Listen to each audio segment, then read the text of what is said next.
The deputy FBI director resigns. President Trump gives his State of the Union address tonight. Oh, happy, happy day. And we'll talk about the release of the memo and the Kraken. I'm Ben Shapiro. This is The Ben Shapiro Show. Lots of news to get to today. I will also have some thoughts on Black Panther. I haven't seen it yet, but I just have a feeling that it will be the greatest movie ever, and that critics will love it more than any movie has ever been loved by anyone at any time, at any place in history. I think it's just going to be that good. Or maybe it won't, and we'll never find out about it. That's possible as well. We'll talk about a lot of that sort of stuff in Deconstructing the Culture a little bit later in the show. But before we get to any of the myriad topics upon which we must opine, first, I want to say thank you to our sponsors over at Policy Genius. So every year, 30% of people make a resolution to be more financially responsible. And then those people don't do anything. Well, don't be one of those people. Make that resolution and then go out and make sure that you are covered for life insurance. Because here's the fact. If you plot tomorrow, your family is going to be without money. Okay, that is not responsible planning. You want to make sure that your family is fine if you plot. I mean, aside from the emotional loss of you plotting, they shouldn't have to deal with the financial fallout. And that's why you need to go over to my friends over at Policy Genius. It's the easy way to compare and buy life insurance online. They let you compare quotes in just 5 minutes. And they don't just insure life, they insure everything. They compare health insurance, disability insurance, pet insurance, renter's insurance. There are lots of ways to be responsible, and Policy Genius allows you to do that at the most effective possible price. So if you made a New Year's resolution to be more financially responsible, do it right now. Like really right now, just pause the podcast, go over to Policy Genius, and then get your life insurance. And then when you come back and you're shocked by the news and have a heart attack, no one will care because your family will be paid. It'll be fine. Okay, so PolicyGenius.com. It's the easy way to compare and buy life insurance. Again, it's free. Policy Genius. Get your New Year's resolution resolved in 5 minutes over at PolicyGenius.com. All right, so we begin today with the firing or ousting of Andrew McCabe. So there was a lot of talk over the last year and a half about Andrew McCabe. Andrew McCabe was the deputy FBI director. He worked under FBI Director James Comey. And then for a short period of time, he was the interim FBI director before Christopher Wray was appointed to head that organization.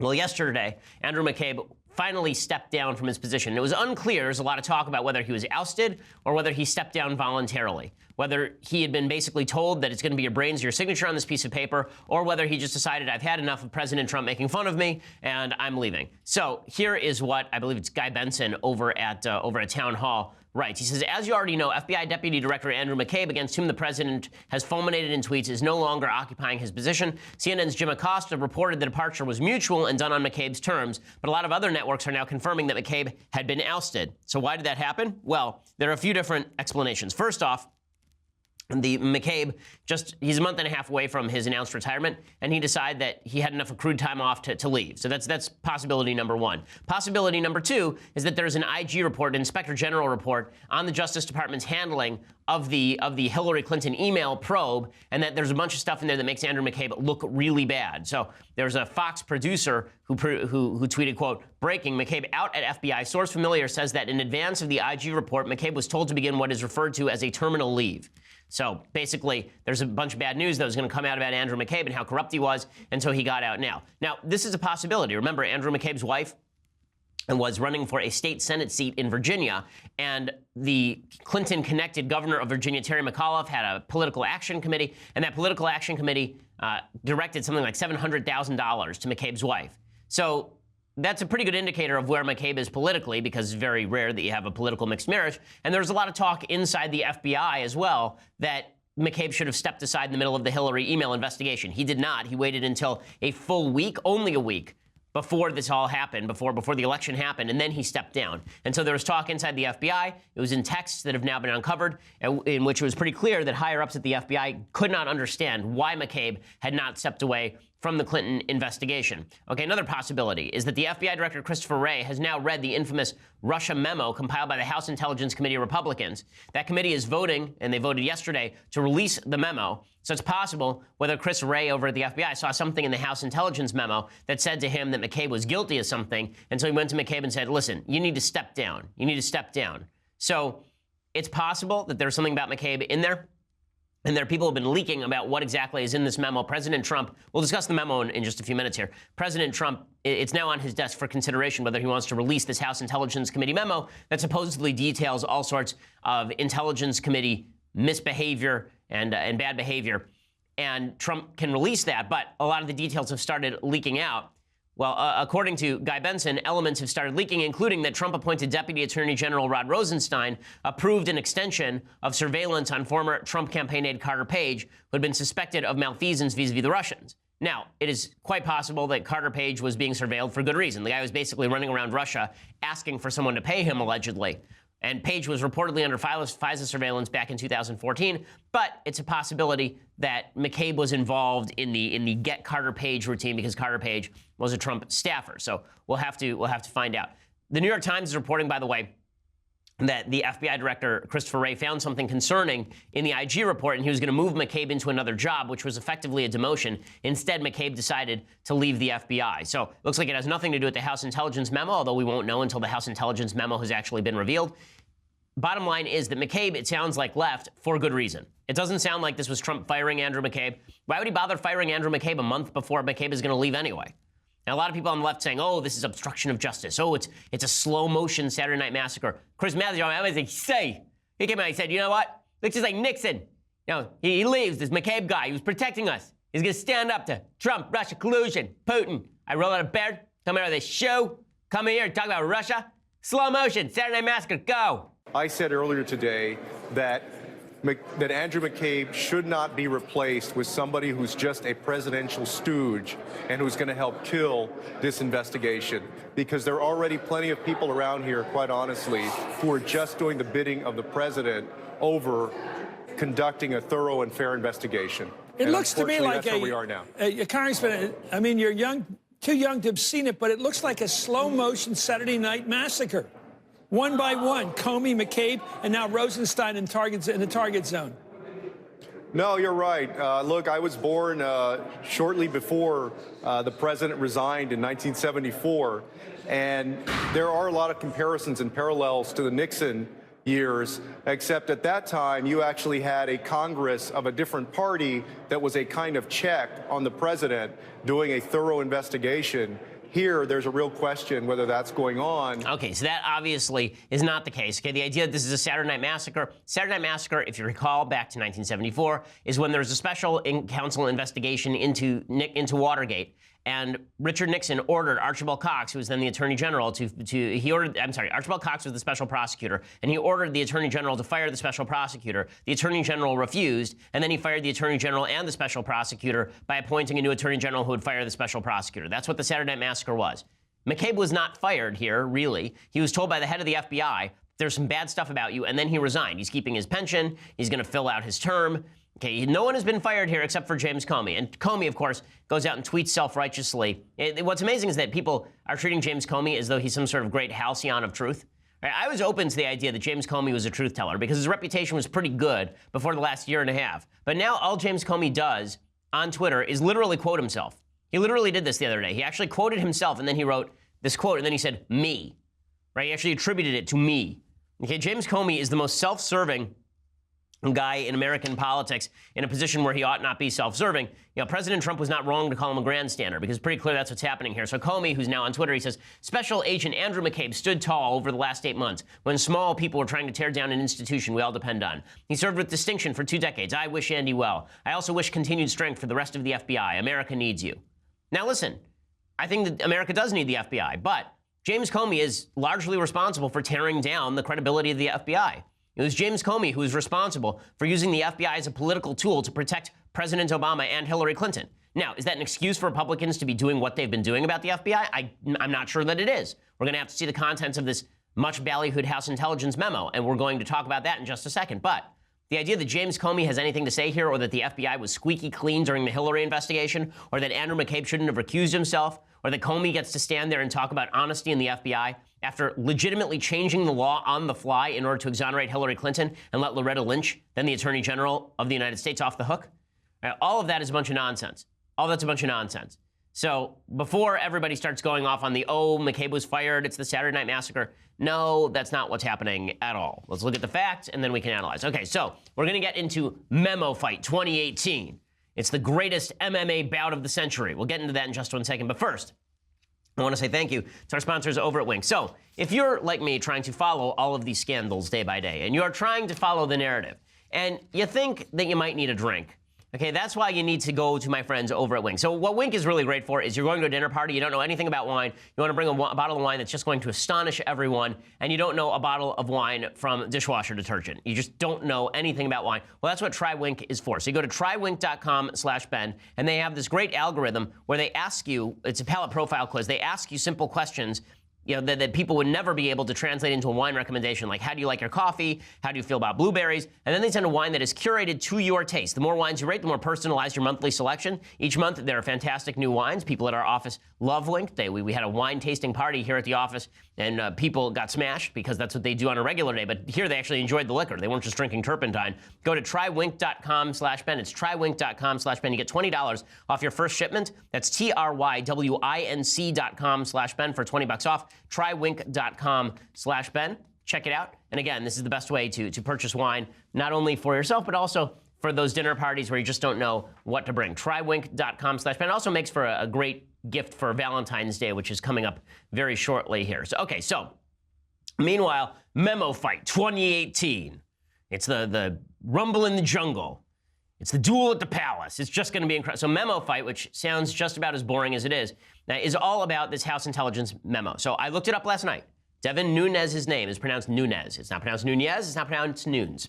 Okay, so just so that we're clear, Devin Nunes is the head of the House Intelligence Committee. And Devin Nunes, who's a Republican representative from California, put together this House Intelligence Committee memo. It's a 4-page memo that supposedly lays out all of the malfeasance pursued by the intelligence community in the Trump-Russia collusion case and the Hillary Clinton case. So, as you recall, there was a big movement to release the memo. So in order to release the memo to the public, they would actually have to vote in the House Intelligence Committee to release it to the public. Then the President of the United States has 5 days to look at it and determine whether or not to release it, and whether to release the memo or not. Trump is looking at that right now. So yesterday, the House Intelligence Committee voted along party lines to release the memo. They also did vote to make the Democratic memo. Adam Schiff, Democrat, came out with a second memo that was supposed to debunk the Republican memo.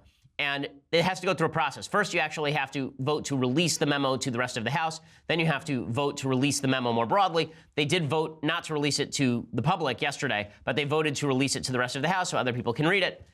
They really should vote to release all of this stuff at once so that we can see as much of it as possible in the fastest possible way. We should also see the underlying materials as long as those underlying materials don't actually endanger national security. Adam Schiff, of course, was very angry that this House Intelligence memo was going to be released to the public. And he does have a gift. I mean, the man has the ability to look nonpartisan even when he's saying deeply partisan things. Here is Adam Schiff. Adam Schiff is a Democrat from California.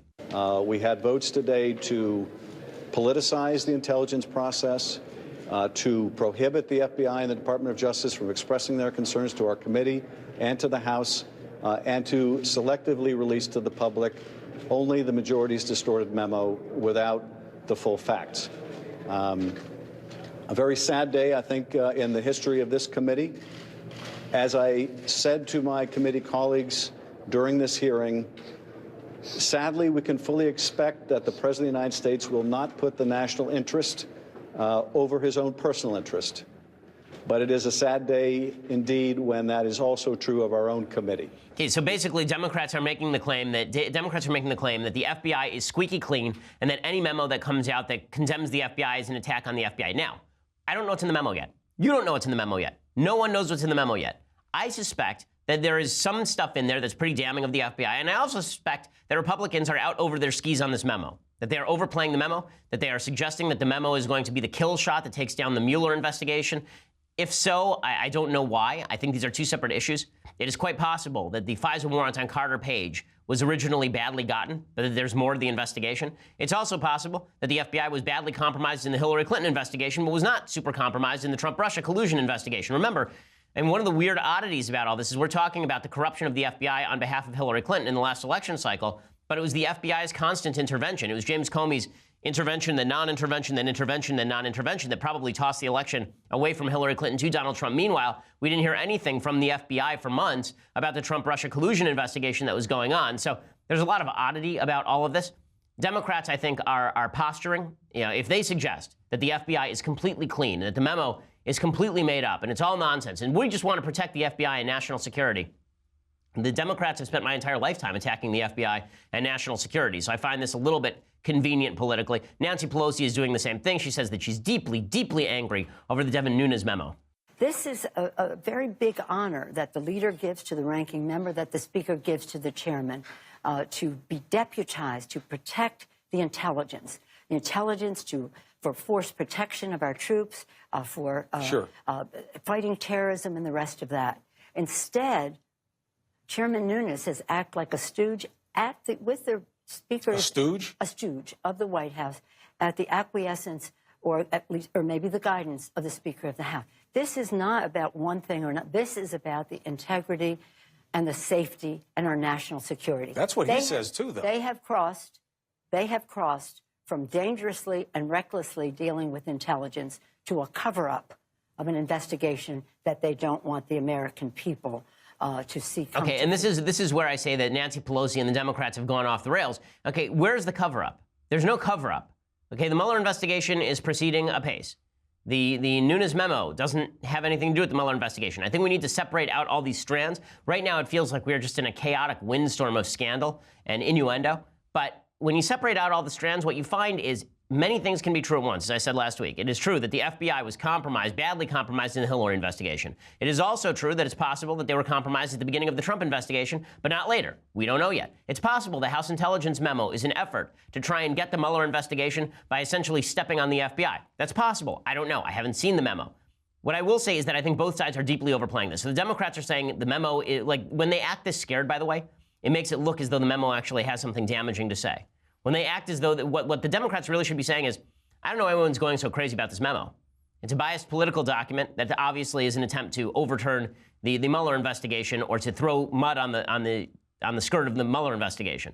But I don't know why everybody's so hot and bothered about it. It should be relatively easy to debunk if you're a Democrat.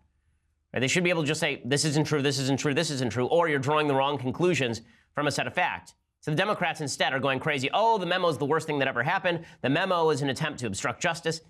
Nonsense, nonsense. Meanwhile, on the right, you got a bunch of people who are saying the memo is the end of the story. The memo is just, this thing is just so important. This memo, which was indeed composed by a partisan group in the House Intelligence Committee, that this memo is going to be the be-all, end-all.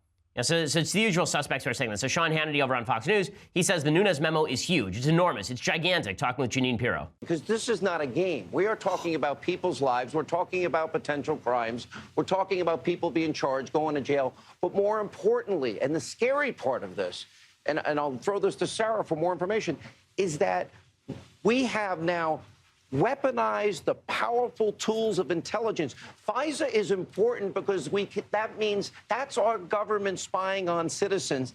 And if Hillary's bought and paid for dossier was the foundation to do this, wow. It was a very shoddy foundation. To influence a presidential election. A duly elected president of the United States, voted for by the people of this country. Sean, this is bigger than anything anybody can imagine. And when you say that this makes Watergate like stealing a Snickers bar from a drugstore. Absolutely. And think about this. Okay, well, nobody's seen the memo. Stop. Nobody's seen the memo. Okay, no one's seen it. It's bigger than Watergate. It makes Watergate look like stealing a Snickers bar.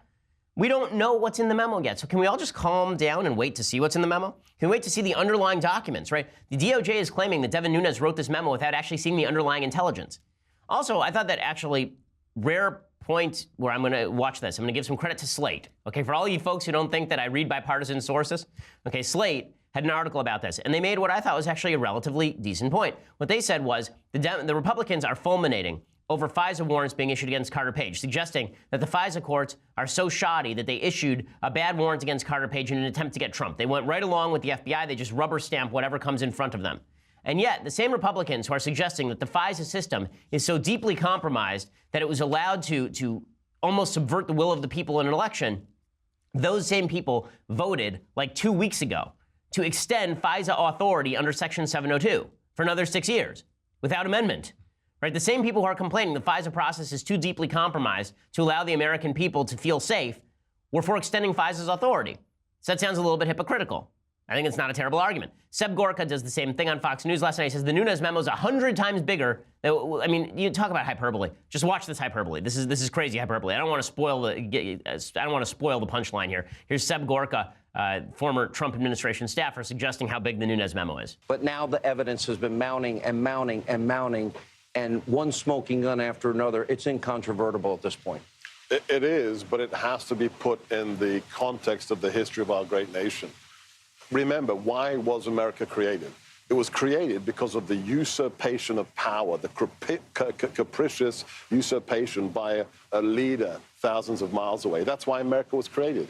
It was about tea tax. It was about stationing troops on private property without permission. This is 100 times bigger. This is our government spying on political adversaries. This is federal law enforcement officials obstructing justice. Okay, it's 100 times worse than the American Revolution. The British literally put British troops in people's private homes. Okay, you haven't even seen the memo yet. You haven't seen the memo yet. So this is why I think that when Republicans overplay their hand, it makes them look bad. When people like me are saying, guys, calm down. Why don't we just wait to see? Can we just wait and see? Then maybe you should wait and see, okay? I am fully open to the idea that the FBI acted badly here, the FBI acted in criminal fashion. I'm fully open to that idea. I'm also open to the idea Republicans are wildly blowing this out of proportion for political purposes. But it seems like nobody from either side is willing to acknowledge the obvious. No one knows what's in the memo outside of Congress. No one knows what's in the underlying intelligence outside of the DOJ and the FBI. So before we all get on our horses and ride to our battlements, perhaps we ought to look at the underlying information. Okay, in just a second, I'm going to talk about Democrats who continue to push radicalism on a regular basis in Congress. It is pretty astonishing. It's the one thing that's holding up Republicans, I think, in some of the polls. First, I want to say thank you to our sponsors over at Skillshare. So it's January. It means that a lot of you are thinking about your New Year's resolution. Well, one of your New Year's resolutions, if it's not, should have been to increase your skill set.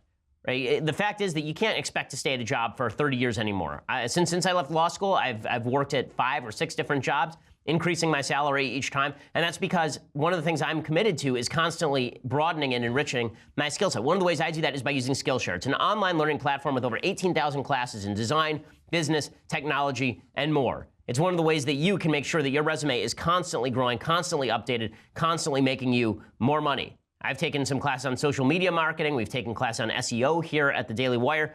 And right in time for the new year, Skillshare is offering my listeners a limited time offer of 3 months of Skillshare for just 99 cents. That's 3 months of Skillshare for just 99 cents. To sign up, go to Skillshare.com/Shapiro99. Again, go to Skillshare.com/Shapiro99. You get 3 months of Skillshare for just 99 cents. Spectacular deal. Act now for that special New Year's offers. Start learning today. Skillshare.com/Shapiro99. You get 3 months of Skillshare for just 99 cents. Go check it out. It's pretty awesome. Okay.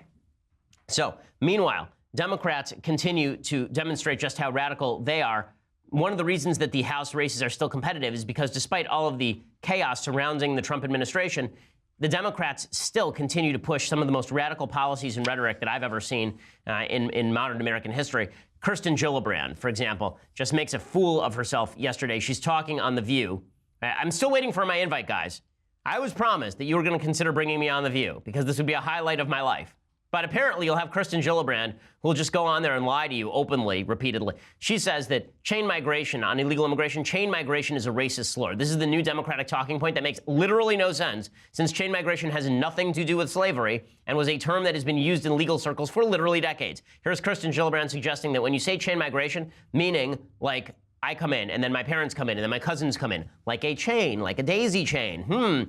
Not like chains of slaves. God, you people are so stupid. Here she says it's a racial slur. Do you agree with Nancy Pelosi when she says he wants to make America white again, and that's what this is about? I think a lot of President Trump's rhetoric is racist. And let's be very clear. When someone uses the phrase change migration, it is intentional in trying to demonize families, literally trying to demonize families and make it a racist slur. It is not right. And so we have to change the debate. These are people, these are families, and as elected leaders, I mean, the way I look at it, I'm going to fight for your child and these children as much as I'm going to fight for my own. And that is our job as elected leaders, to fight for these kids. You got to fight for the kids. Don't you understand? You got to fight for the kids. Yesterday, the Democrats, including Kirsten Gillibrand, voted down a bill that would have prevented abortion, except in cases where the life of the mother is in danger. It would have prevented abortion after 20 weeks. 20 weeks, okay? That's not an extreme position. Here is the fact about a 20-week-old baby in the womb. That is a full baby, okay? There are babies who are now living outside the womb at 20 weeks. Outside the womb. If you see an ultrasound, we showed an ultrasound like last week, I think, of what a 20-week-old baby looks like in the womb. It is a fully formed human child. Okay, there's a reason why, if you look over to Europe, it's so funny, the left is constantly talking about the wonders and glories of Europe. Europe is just this tremendous, wonderful, rich place of culture and happiness and open marriages. It's just so, they're so progressive over in Europe. Why can't we just be progressive like the Europeans? Here are the abortion on demand laws in various European countries. Greece, illegal past 12 weeks. Austria, illegal past 12 weeks. Germany, illegal past 12 weeks. France, illegal past 12 weeks. Italy, illegal past 12 weeks. Spain, illegal past 14 weeks. South Korea, abortion on demand is illegal totally. Ireland, illegal. Poland, illegal. Sweden, 18 weeks. Norway, 12 weeks. Denmark, 12 weeks. That's thanks to James Hansen, a contributor to The Federalist. Okay, the idea that Democrats are somehow in the mainstream when they vote down a bill overwhelmingly, right? They vote in favor of killing babies after 20 weeks. That's an extreme position. And then they talk about how they want to protect all children like they're their own children. It's just sick. Okay, science does not support this. Science actively opposes this. Or at least the facts would if we had any moral sense whatsoever. But they're so extreme that at the same time they're talking about how chain migration is a racist term. I'm talking about how Trump wants to make America white again by admitting 1.8 million illegal immigrants and another 4 million legal immigrants through chain migration. They're saying that they're not extreme over the issue of abortion. By the way, the headlines on this have been ridiculous. It says Senate votes down Trump proposal to ban abortion after 20 weeks. The Senate didn't vote down anything. The bill would have passed 51 votes. It had 51. Only 2 Republicans voted against it. A couple of Democrats voted for it. Okay, the fact is it would have passed except the Democrats filibustered it. So they actually used their filibuster power to ensure that women can still murder babies at 21 weeks in the womb. So very exciting stuff from Democrats. That's not their only extremism. Nancy Pelosi continues to suggest that tax cuts are a dark cloud. This is the language that she used. You know, it's funny. I remember not so long ago when there was which Republican was it who used the term dark or said that it was a black period for the United States, and people suggested that was racist. When now Nancy Pelosi says that tax cuts are a dark cloud, she says the tax bill is really the dark cloud that hangs over the Capitol. Really? You know the tax bill that's been boosting the stock market and causing people to get raises? That tax bill? The one that you called crumbs that's putting thousands of dollars back in Americans' pockets? That tax bill? She says they sell it as middle-class tax cuts, but 86 million American middle-class families will be paying more in taxes as a result of this bill. That is untrue. That's fundamentally untrue. Okay, there's no data to support that. The vast majority of American taxpayers will be receiving a tax cut. I'm one of the only people in America who won't be receiving a tax cut under this bill because I live in a stupid state called California. Okay, but she says this is what keeps her up at night, is the tax cuts. So they're against tax cuts. So here's what we know about the Democrats. They're against tax cuts. They're against limitations on migration because that would be racist. Any limitations on migration, by the way, would be racist, apparently.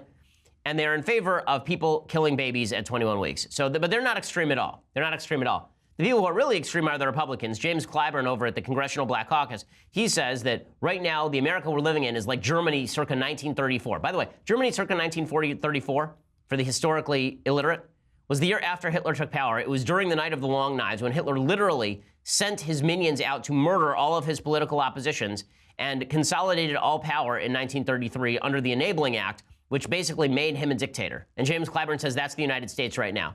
Which makes perfect sense because James Clyburn right after this was stabbed to death by members of the Trump administration. Except for not. Here's James Clyburn.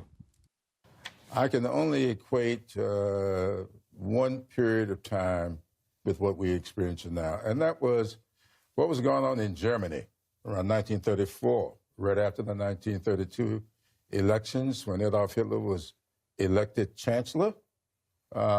He began to do things to discredit the media, to disrupt the judicial system.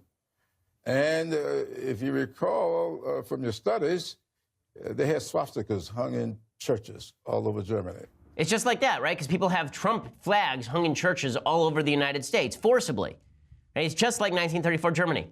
That's how radical the Democrats think the situation is. But they're the ones who are actually radical. One of the things that's amazing is how the media have covered for Democrats. So back in 2005, I mentioned this briefly on the show the other day. Back in 2005, there was a photo that was taken of Barack Obama and other members of the Congressional Black Caucus with Louis Farrakhan. Louis Farrakhan is an open anti-Semite. He is a brutal, vicious, racist anti-Semite. He's a piece of garbage, Louis Farrakhan. Louis Farrakhan, head of the Nation of Islam, and he visited an event hosted by the Congressional Black Caucus.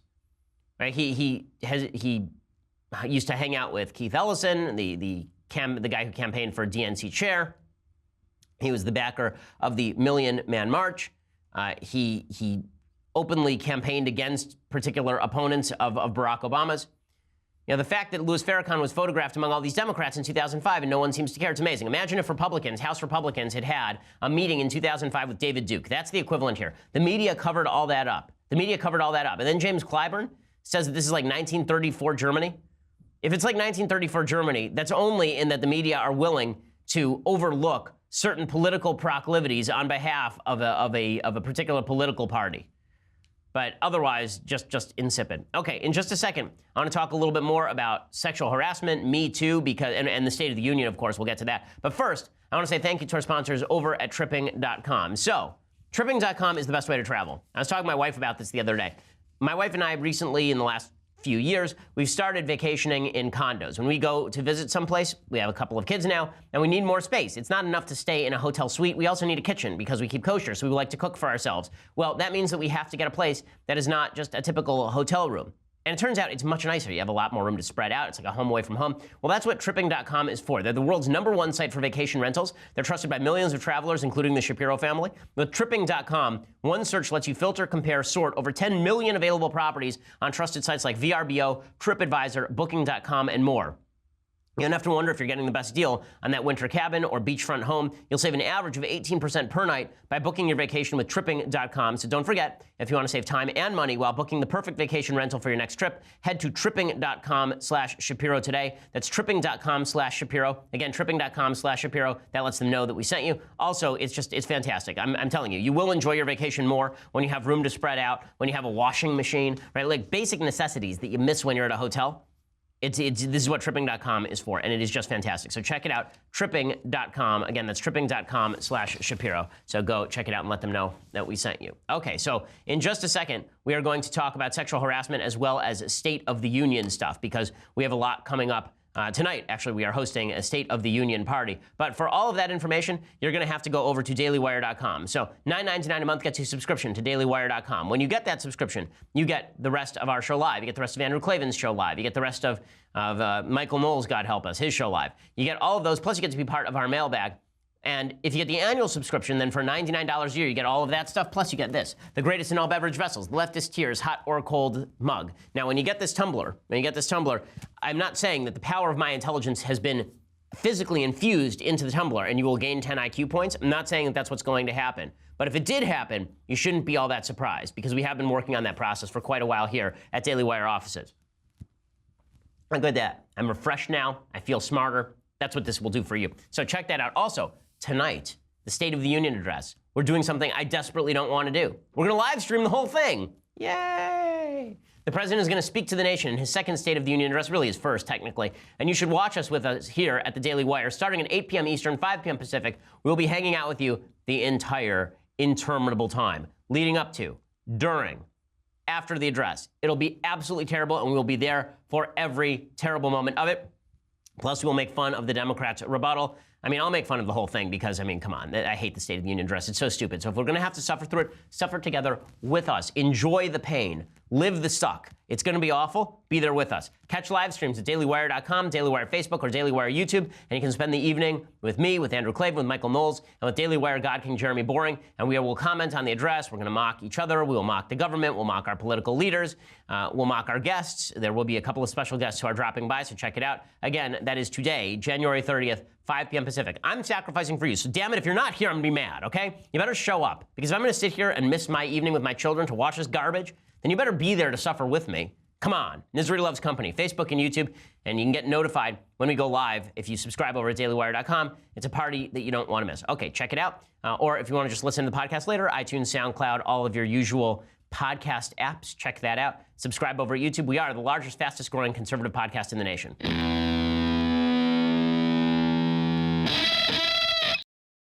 In the lead up to the State of the Union address, the Democrats continue to talk about sexual harassment and sexual abuse and the Me Too moment. Now, the reason they keep doing this is because they figure the longer they keep this alive, let's say that in 2018 Democrats take the House. Good shot that happens, right? Rodney Frelinghuysen, who is a congressman from New Jersey in a real battleground district. He's the head of the House Appropriations Committee. He said that he's not going to run for re-election. The indicators, if you had to make a bet, you'd lay a bet that the Republicans lose the House. It might be closer than you think it'll be, but that's not a terrible bet at this point.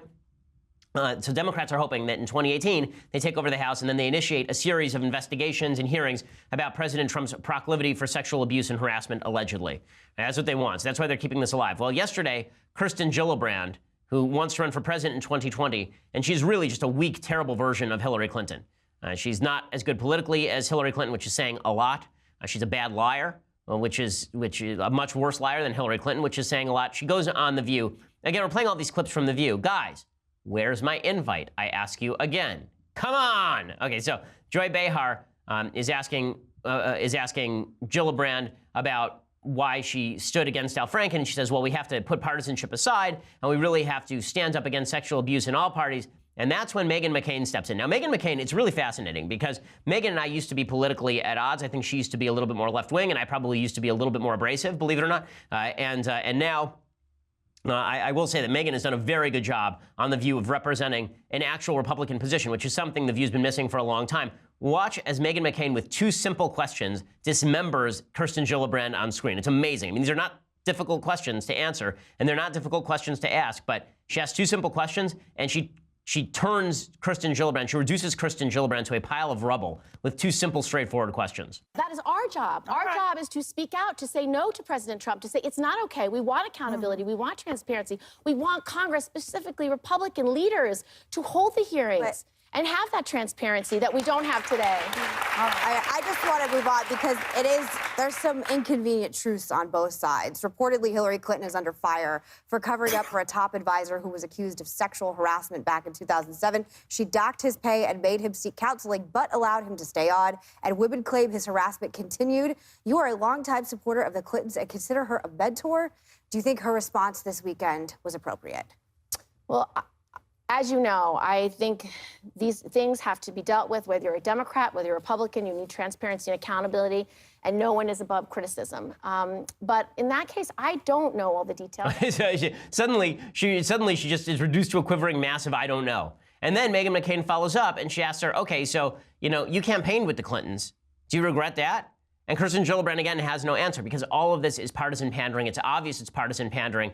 And how is Hillary Clinton not being raked over the coals today? It's insane. Clinton's campaign manager came out and she said, listen, I wanted to get rid of this guy, right? I wanted to get rid of this guy inside Hillary Clinton's campaign who is her faith advisor, Bern Strider, who is alleged to have sexually harassed the help, right? And Hillary Clinton's campaign manager in 2008, Patty Solis Doyle, she says that she objected to this guy being on staff, Bern Strider, and Hillary personally overruled her. So, a young woman made a complaint to our head of operations about sexual harassment against Bern Strider, someone who's Jess O'Connell, who's now the CEO of the DNC, against Bern Strider, who she reported to. The incident was brought to my attention, and I did my due diligence. I interviewed all the parties involved. I looked at the evidence. I looked at some emails that he had sent. I had looked at other documents.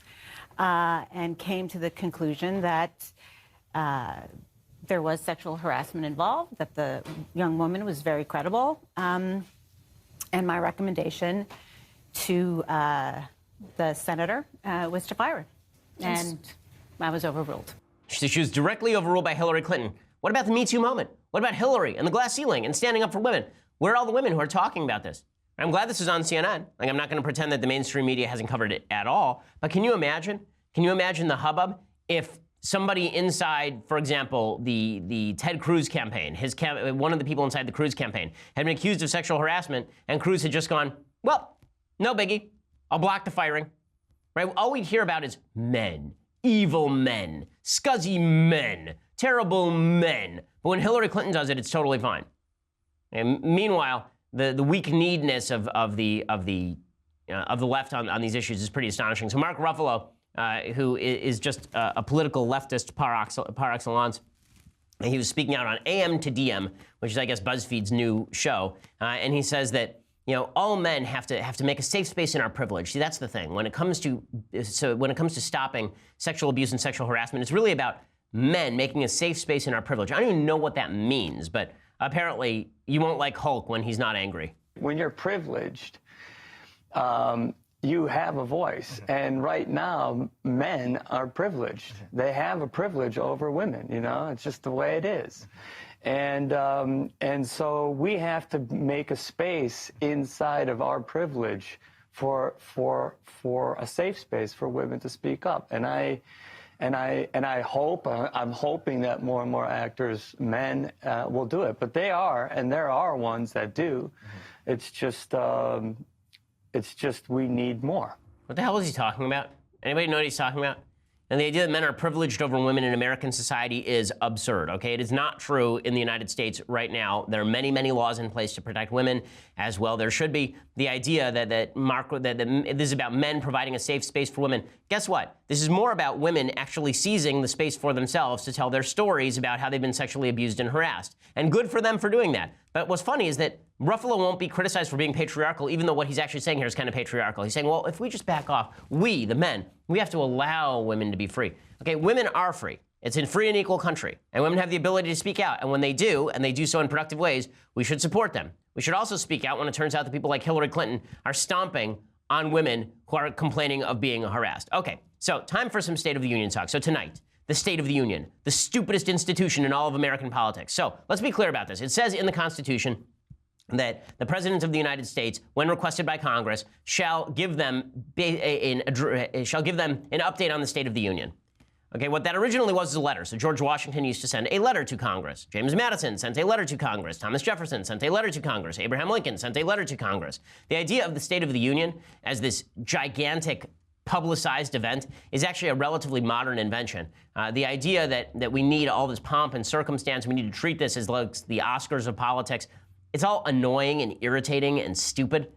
And now we're going to get all these celebrities who are going to show up to do a counter State of the Union address. They're going to do their own State of the Union address. The Democrats, I believe, are providing 5 counters to the State of the Union. There's Joe Kennedy. I believe Bernie's doing one. I think Maxine Waters is doing one. It'll be a cavalcade of stupidity and irresponsibility, so that'll be great. Also, as I say, a bunch of celebrities are doing their own. So Michael Moore tweeted out that he was going to, that there's going to be all of these people, and this is 16, there are going to be a bunch of celebrities who show up for this event.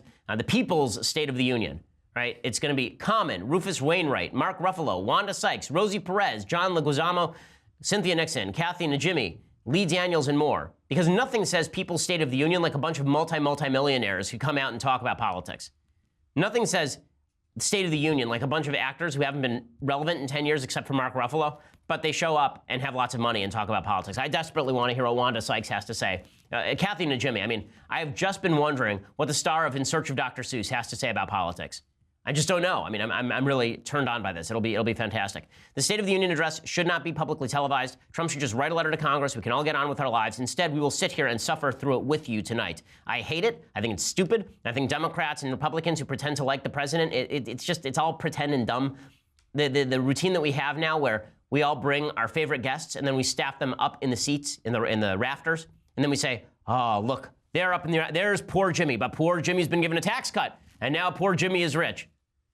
It's boring, it's trite, it's stupid, yuck. The dumbest one that I've seen about this, by the way, is apparently there is some Democratic representative who invited a local state rep to show up, and the state rep, apparently, according to Politico, is literally going to sit there. I guess it's Paul Ryan's opponent. So Paul Ryan's opponent, Democratic opponent in his district, is supposed to show up to the State of the Union address.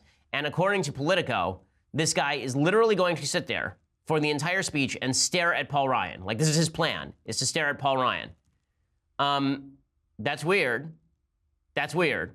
Also, tonight's going to be really terrible because, you know, all of the pretend unity is going to just completely fall away. The Democrats are not going to cheer when they say the President of the United States, Donald Trump. They're all going to sit. There will be stony silence from half the chamber. And then every time Trump does stuff, I would not be surprised if there's some audible boos. I wouldn't be surprised if there's a Joe Wilson you lie moment. The whole event is insanely stupid. But it is a good time to evaluate whether this has been a great year for conservatives. So, as I've said before, I like a lot of what President Trump has done on policy. I like the tax cuts. I like his Middle East policy. I like his regulatory cuts. I like a lot of the things I like his judicial picks. Mitch McConnell came out and said this has been the best year for conservatives in the last 30 years that he's been in Washington, D.C. 2017 was the best year for conservatives in the 30 years that I've been here. The best year on all fronts. And a lot of people are shocked because we didn't know what we were getting with Donald Trump. He was doing fundraisers for Chuck Schumer 3 or 4 years ago. But this has turned out to be a very solid, conservative, right-of-center, pro-business administration, and we're seeing the results of it. People who are right-of-center are very encouraged to see the results of the great work that was accomplished in 2017. Okay, so again, there's a problem here. Okay, so it is true that a lot of the policy is good. It is also true that we have yet to see whether this was the best year for conservatives because you can't tell at the time, you can only tell in retrospect. If it turns out that Trump's toxicity is actually a problem for the conservative agenda, then all of the victories I talked about and celebrate, all of the things that I like about President Trump will actually redound against the agenda that I care about, which is why I beg President Trump nearly every day to stop being the character that he is being. And there's a story yesterday that President Trump, when Andrew McCabe, when he fired James Comey, that James Comey was given a ride back on the FBI plane to D.C., and Trump called up Andrew McCabe, then the deputy FBI chief, and he said, "Why are you giving Comey a ride back? I fired him." And then McCabe said, "Well, I wanted to because I thought it was the classy thing to do." And then Trump said to McCabe, "Your wife's a loser."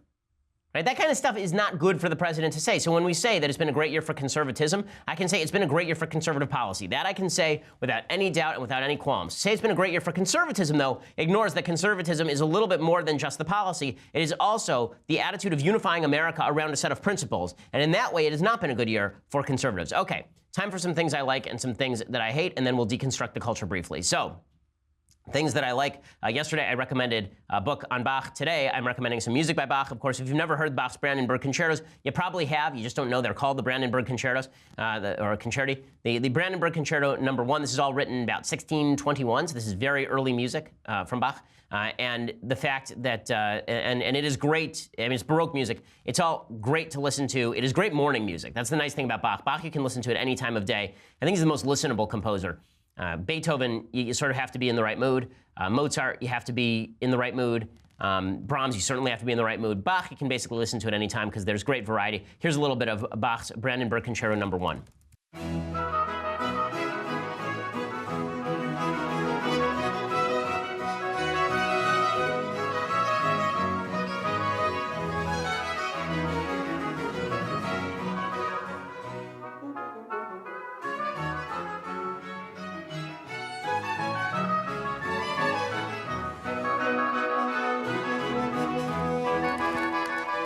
Okay, so it's glorious music. By the way, I got the date completely wrong here. It's 1721, not 1621. That'd be literally 1621. So as I said before, you know, I talked yesterday about Mozart rediscovering Bach. I said it was like a 150-year gap. Of course, I screwed up the century. It was about a 50-year gap. Okay, time for a couple of things that I hate. All right, so thing that I hate, number one, first of all, Beyonce wore a dress to the Grammys that was supposedly so glorious. Everything about Beyonce is just glorious. She's just the most important person that has ever been or ever was.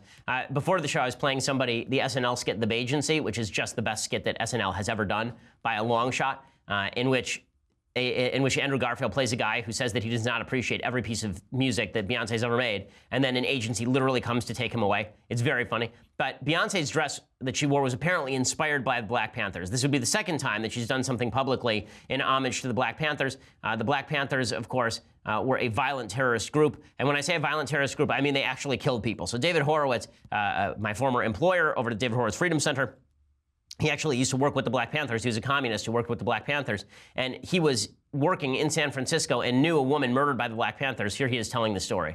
And in December 1974, Betty disappeared. And by the time the police fished her body out of San Francisco Bay, I knew the Panthers had killed her. I had been interviewed by the police. They explained to me lots of things. It's very difficult to dispose of a body unless you have an organization, and then it's not so hard. You have safe houses and this and that. And so when that happened, I was personally devastated. Okay, and Horowitz ended up leaving the leftist movement because of the Black Panthers' extremism and terrorism, and yet now Beyonce pays homage to them, and we're supposed to pretend that she's some great racial unifier. That, of course, is silly. Okay, so you know, we'll skip the other thing that I hate, even though it's pretty great, and we'll get to a quick deconstructing the culture. So one of the movies that has actually been put up for Best Picture is the movie Get Out. It is really well made. It's very funny. It's very clever. It's by Jordan Peele, the comedian Jordan Peele. Here's a little bit of the preview, and then I'll explain why, what this says about American culture, this movie. You got your toothbrush? Check. Do you have your deodorant? Check. Do you have your cozy clothes? Got that. What? Do they know I'm black? Should they? You might wanna, Mom and Dad, my black boyfriend will be coming up this weekend. I just don't want you to be shocked that he's a black man. I ain't never seen you like this before, bruh. Meeting families and taking road trips. Don't come back all bougie, man. Come back, get your pants up to your stomach.